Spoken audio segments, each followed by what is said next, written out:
ท่านผู้ชมข่าวเดียวบ่พอเท่าใดก็ฮอดปีหนึงแล้วเฮ็ดหยังเนาะก็บ่ทันนี่ละเนาะเพิ่นว่าเวลาบ่เคยคอยท่าไผฮอดปีใหม่แล้วก็ดีไปอีกอย่างหนึ่งได้อ้ายดีแบบใดล่ะก็ดีอยู่บ่ว่าเฮาจะฮู้จักว่าเวียกใดๆที่สำเร็จลุล่วงโดยดีและเวียกใดๆที่ยังค้างคาเฮาควรนำมาถอดถอนเป็นบทเรียนในต่อไป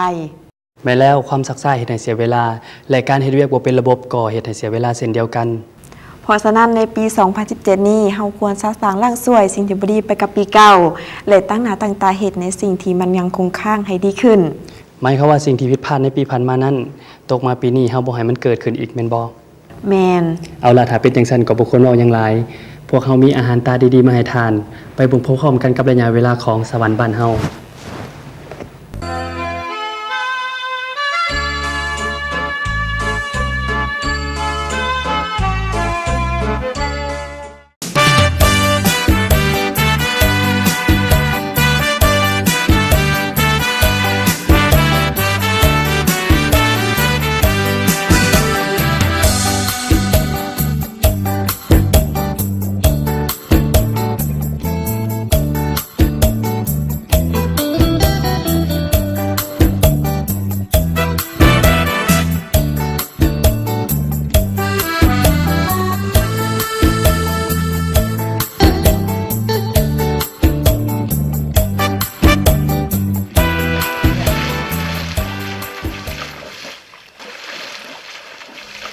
การเลี้ยงปลาในหนองเป็นรูปแบบการเลี้ยงที่ให้ผลผลิตที่มีคุณภาพมีอัตราการเจริญเติบโตที่มีมาตรฐานปลอดภัยซึ่งปลาที่เลี้ยงภายในหนองจะมีรสชาติออกมาค่อนข้างใกล้เคียงกับปลาที่เกิดเองตามธรรมชาตินอกจากนี้ยังสะดวกในการเบิ่งแยงรักษารวมทั้งการลงทุนในการเลี้ยงต่ำกว่าการเลี้ยงรูปแบบอื่นอยู่แขวงสวรรณเขตมีการเลี้ยงปลาแบบในหนองอย่างหลวงหลายซึ่งมีรูปแบบแตกต่างกันออกไปแต่ที่น่าสนใจแม่นการเลี้ยงแบบครอบครัวโดยใช้ให้งานภายในครอบครัวเป็นหลักและในเมื่อผลิตออกมาหลายก็ก้าวไปสู่การเลี้ยงเป็นสินค้า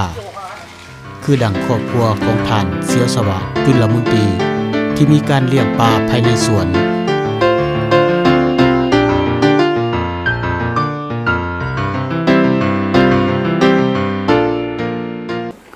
เกี่ยวกับกิจการที่ข้าพเจ้า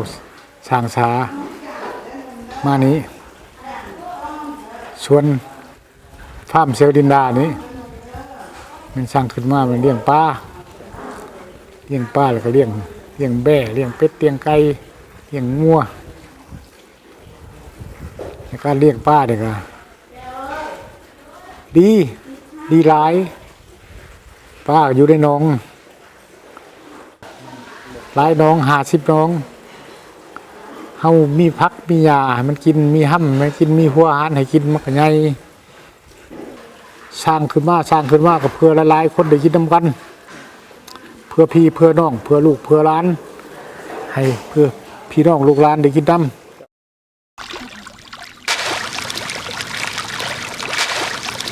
สถานที่และบริเวณที่จะเลี้ยงปลาแบบเป็นหนองจะต้องมีสิ่งแวดล้อมที่ดีเนื่องจากการเลี้ยงปลาแบบนี้คุณภาพน้ำเป็นเรื่องสำคัญถ้าเป็นไปได้ควรเป็นพื้นที่ที่มีความสมบูรณ์ของแร่ธาตุการเลี้ยงปลาในหนองบ่มีขั้นตอนที่สลับซับซ้อนแต่อย่างใดโดยปลาในหนองจะออกแม่แพร่ลูกเองตามธรรมชาติซึ่งนอกจากจะเลี้ยงง่ายแล้วยังเหมาะสมและทั้งสามารถเลี้ยงได้หลากหลายประเภทอย่างบ่จำกัดน้องปลาเฮานี่มันน้ำมันดีน้ำมันอยู่ใกล้ดังเข้มใกล้บ่อเกลือแล้วเฮ็ดให้ปลาหันหวานเนื้อหวานปลาบ่ผุเนื้อหวานดีแล้วก็เฮามาทดลองกินปลากระชังทั่วไปกับปลาเฮาเลี้ยงนี่ต่างกันหลายเพราะปลาเฮาเลี้ยงนี่เนื้อหวานปลาที่เลี้ยงนี่ก็มีปลาบึกปลาเค็งปลาช่วยปลาเพี้ยปลาปากปลานิ่นปลาคอปลาบู ก็ลายอย่างออกลูกอยู่กับนี้แล้วก็ย้อนย้อนว่าน้องใหญ่มันก็ออกลูกมันเองคือปลาตองกายดิออกลูกเต็มออกปลาตองดาวน่ะออกลูกเต็มน้องใหญ่น้องใหญ่น่ะก็ออกลูกหลายอย่างสั้นจะว่าเฮาสิคิดนี่บ่หมดคันได้มันเฮามีอาหารเกลือเลี้ยงปลานี่มีอาหารให้มันกินนี่บ่หมด อย่างใดก็ตามการเลี้ยงปลาในหนองยังต้องมีการบริหารจัดการทางด้านตลาดโดยอิงตามความต้องการของตลาดเป็นหลักซึ่งความต้องการของตลาดในทุกมื้อนี้ก็ยังยกให้กับปลานิลเป็นอันดับหนึ่ง เรื่องสังคมนี่ต้องการก็มีแต่ปลานิลอย่างไรเฮาเรื่องปลานิลนี่ก็ขายราคาบ่ตก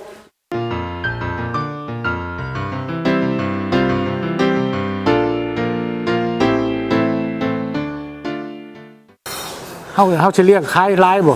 อันเรื่องขายหลายขายน้อยอันนี้มันขึ้นกับตลาดคันตลาดห้องรับตลาดต้องการเฮาก็พลิกออกขึ้นมาหลายๆคันตลาดบ่ต้องการเฮาก็บ่จักในสิพลิกเฮาก็เลี้ยงไปพอได้เลี้ยงครอบเลี้ยงครัวนี่แล้วคือชั่วโมงนี่ก็เลี้ยงไป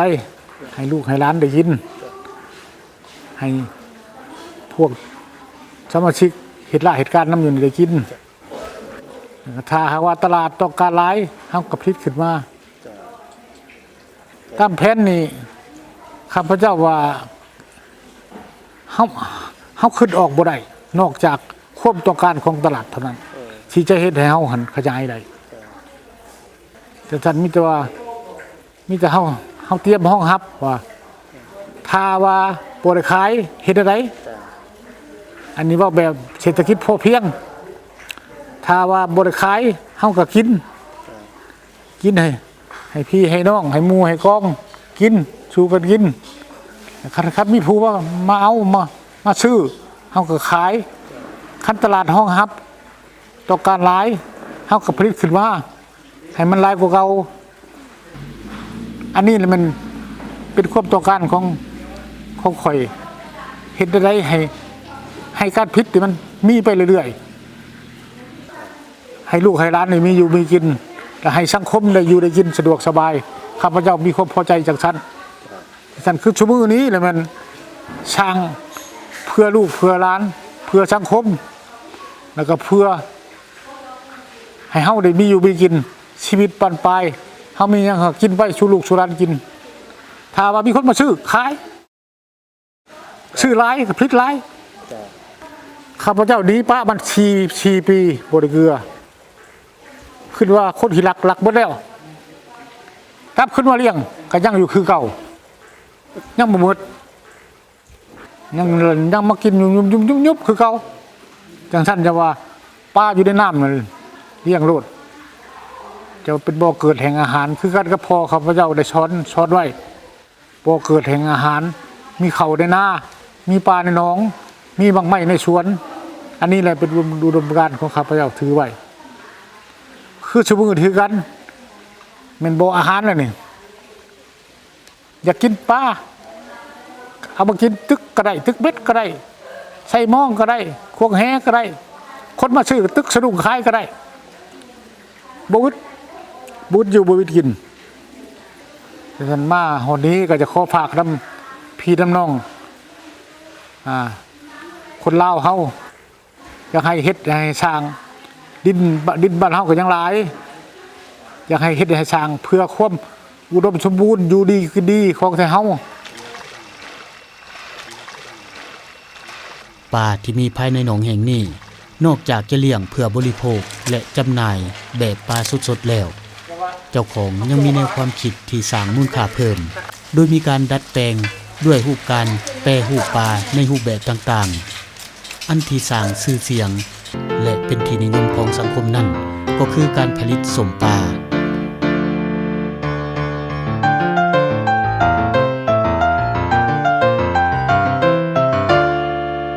โดยว่าเรื่องอันป่าที่ว่าเฮามีอยู่ในตอนนี้เนาะคือว่าป่าป้างนี่ คันสิเว้านี่กะตลาดเฮาก็ยังบ่ทันฮู้หลายคันว่าเฮาสิเอาปลาสดไปขายกะยังมีป่าน้ำคลองป่าอื่นหลายช่วงนี้น่ะปลากระสังหลาย ก็เลยว่าคันป่าเฮาหลายนี่เฮาก็จักสิเฮ็ดหยังก็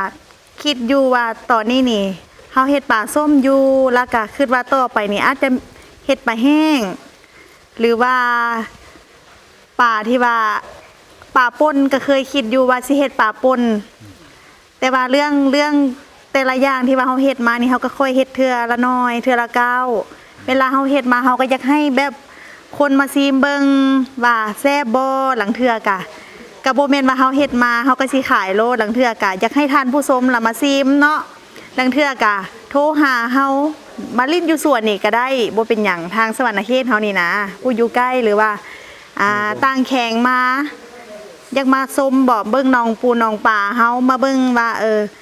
ว่าป่านี้เฮาเอามาเฮ็ดป่าส้มนี่มันป่าเฮาเลี้ยงเองบ่หรือว่าซื้อน้ำของบ่ก็มาเบิ่งเนาะหลังคนก็สิว่าโอ๊ยป่านี่คือมาหลายแท้อยู่บ้านเฮาคือบ่เห็นอยู่ไสหั่นนะก็อยากให้มาเบิ่งเนาะอยู่ในสวนทันเสียวสวัสดิ์นี่เนาะมีแต่ว่าเฮาก็สิพยายามขยายเรื่องป่าเฮาในหนองนี่แหละก็อยากให้คนแหละมาได้ซีมเบิ่งก่อนอันที่ว่าเฮาเฮ็ดนี่นะการเลี้ยงปลาในหนองแบบธรรมชาติถือเป็นการผลิตที่มีคุณภาพปลอดภัยทั้งผู้ผลิตและผู้บริโภคทั้งสามารถเสริมสร้างความหลากหลายทางด้านแหล่งอาหารที่มนุษย์สร้างขึ้นให้มีความสมดุลและใกล้เคียงกับธรรมชาติที่สุด